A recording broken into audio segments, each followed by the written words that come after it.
Right mga boss. Binuhusan agad oh.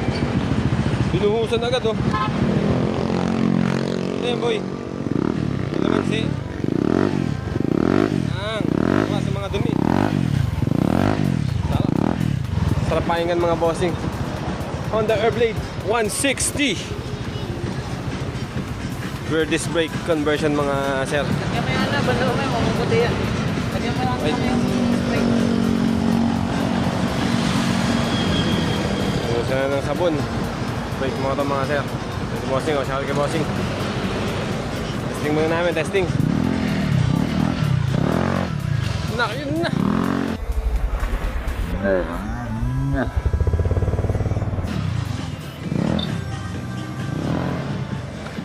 Kapit na makapit, mga boss.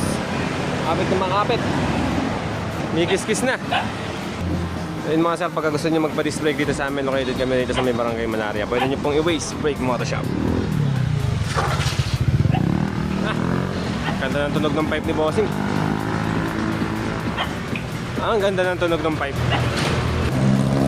Testing, testing. Makamot. Makamot, makamot.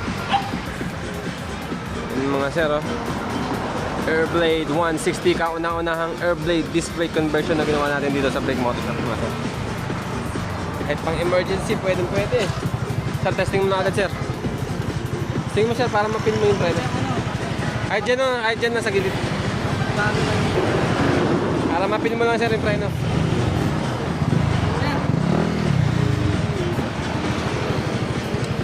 Ay, dyan lang sa unahan.